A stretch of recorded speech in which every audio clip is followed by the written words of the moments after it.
everybody. Just got it home. Done service on the truck. Getting ready to do the air filter. But I figured I'd make a video because this is a S&B cold air intake. And I wanted to show y'all. I want to show you something because I want to show you on how to save money. You're doing RV transport, you're doing anything. If you just have a truck general and you want to save money, take the top off. Look at the cold air intake. I mean, the filter. See how dirty it is? All right, to help you save money, the regular filter that was in here, the cold air intake that was in from Dodge, it was a good filter. I mean, it worked good, good airflow, does what it's supposed to, just like this one. And you don't really get a whole lot more horsepower out of that's going to be noticeable.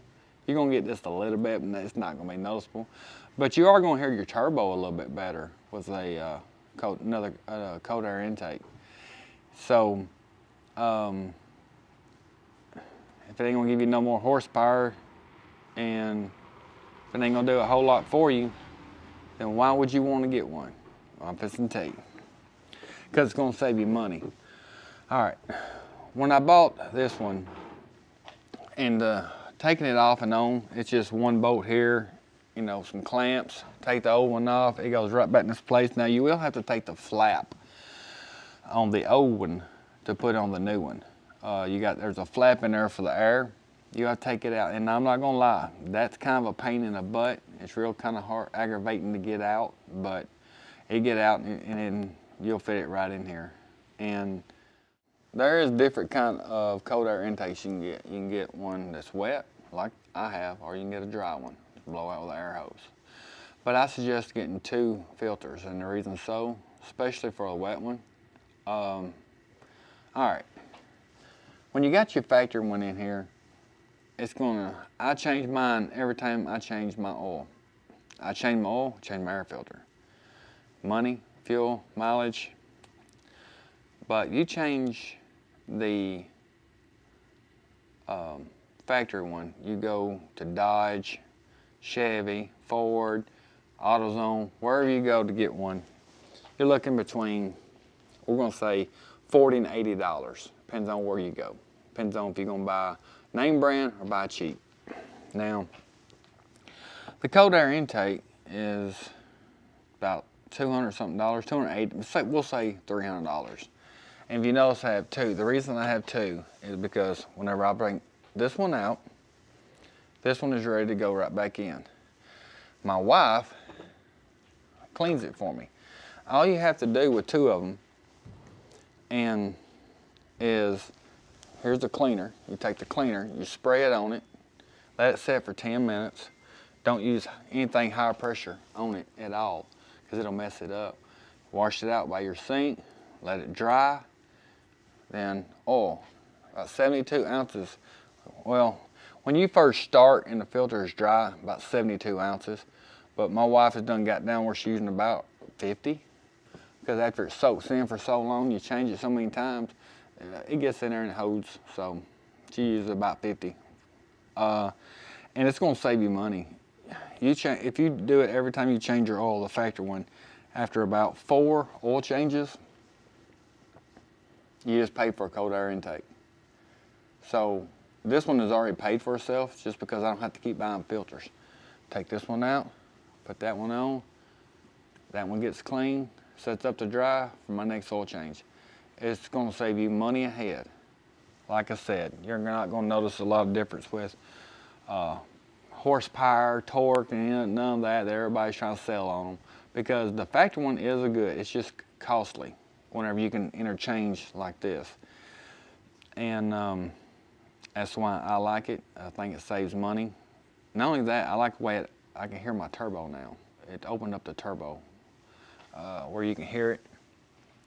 But I'm fixing to take this one out and put this one in, and then I'll show you a little bit on the dirty one. Now, I said ounces, but I actually meant grams. My wife corrected me on this. Like I said, I don't clean it, she does. I got a good wife. Like I said, a good sandwich maker. hold the camera for me, all that good stuff. She waves. She don't like being on the camera. Maybe one day I'll talk her into getting on here, but I'm just trying to, you know, save y'all some money. Look at this. Look how nasty. And this is after one oil change. There's Herman right there. He didn't make it. But I think you ought to change your air filter every time you change your oil. You see that right there? That was from the last one. I think it saves money. It saves on fuel. And if you don't like the S&B, check out the S&B. I'm gonna put the link down below. If you don't like it, find a different one. But find one. Like I said, you're not, between fuel, you're gonna notice a difference from using a stock to a different one. I like the S&B, but you may not. But find one that you do like, put it on, get 2 filters. Where it's dry, where it's wet, it doesn't matter. Save some money ahead, last a long time. I've had this one a long time. Matter of fact, this was the first upgrade I done to this truck when I first got it. At 14,000 miles was when I bought it, and it's got 240,000 right now. Well, I guess I'm done rambling, but I was just wanting to throw that out there to save money. I'm not a professional mechanic. I'm not a professional pretty much anything. I just want to make videos to help somebody, to save somebody money. That's what I'm here for. That's the reason I'm putting them out. So on cleaning it, this is what my wife usually does. Take a toothbrush, there went Herman. And she's cleaning all the big chunks of bugs and leaves and stuff like that out of it.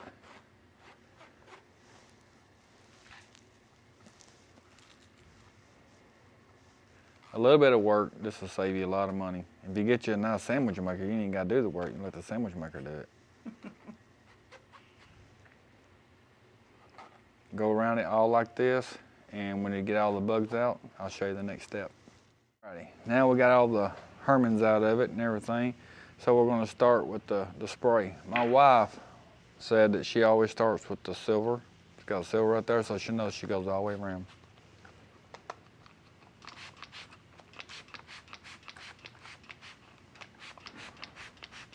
You spray it all the way around. Then you let it set for 10 minutes. Just like that. Alrighty, now we got it in the sink. Then all you do is start wrenching it. And that spray, it just sits there and breaks down all the oil and everything in the filter. Look at all that.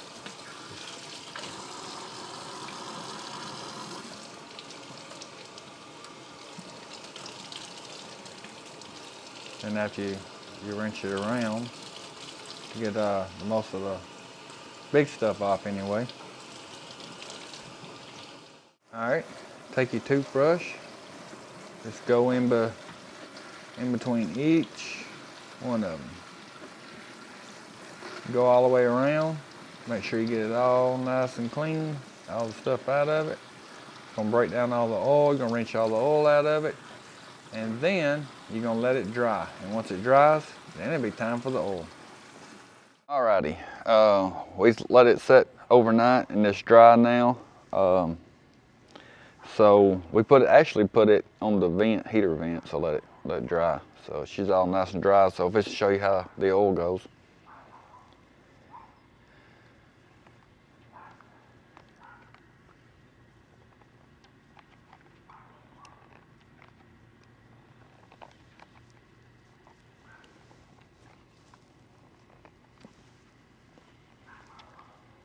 Do that all the way around till all the oil is gone and soaked all in. I'll let her finish this up, show you the finished product. Alrighty, well, there it is. The bottle's empty and it is oiled and ready to go. This one here will be put up, ready for my next oil change. I want to put this in the video also. This is one reason why I like doing my services and maintenance and stuff on the truck whenever I can.